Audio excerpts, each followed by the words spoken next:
Great rising to everyone listening out there. It is February 5th, 2021, and I would like to welcome you back to the King and I Life podcast.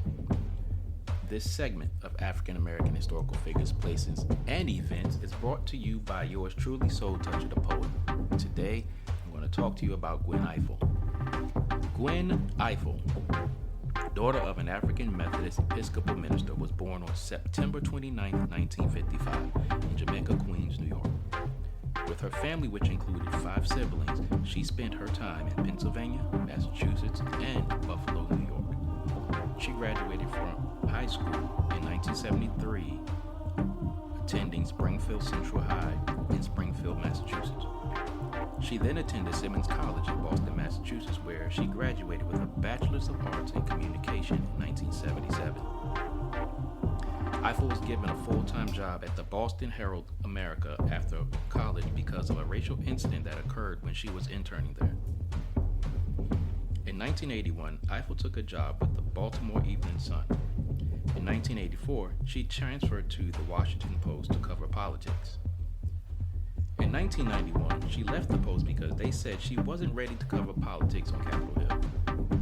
The New York Times saw her potential and hired her to cover the White House.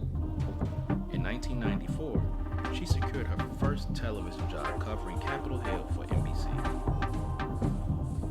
In October of 1999, she became the first African American woman to host a national political show on TV, Washington Week in Review, on PBS.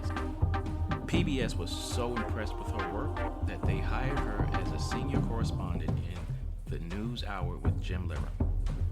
From there, Ifill appeared on various news shows to include Meet the Press, Face the Nation, The Colbert Report, Charlie Rose, Inside Washington, and The Tavis Smiley Show. In 2004, Ifill became the first African American female to moderate a vice presidential debate, Dick Cheney versus John Edwards. In November of 2006, Ifill co-hosted Jamestown Live, which was an educational webcast commemorating the 400th anniversary of Jamestown, Virginia.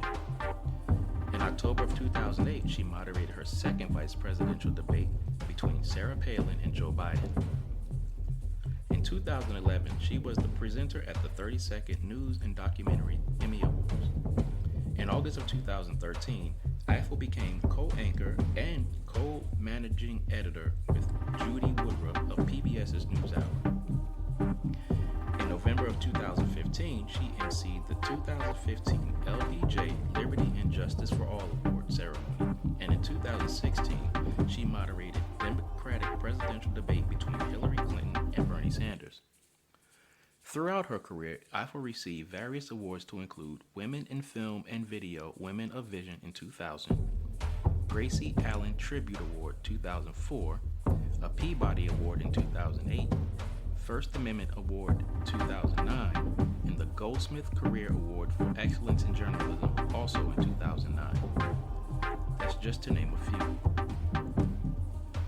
Ifill also received more than 20 honorary doctorates from universities around the world. Ifill died of breast and endometrial cancer on November 14, 2016 at the age of 61. On the day of her passing, PBS NewsHour conducted a tribute to Ifill, which turned into a one-week series tribute entitled Remembering Gwen. On the anniversary of her death, 1 year later, her alma mater, Simmons College, launched a school in her honor named Gwen Ifill College of Media, Arts, and Humanities. And finally, on January 30th, 2020, Ifill was honored on a U.S. postage stamp.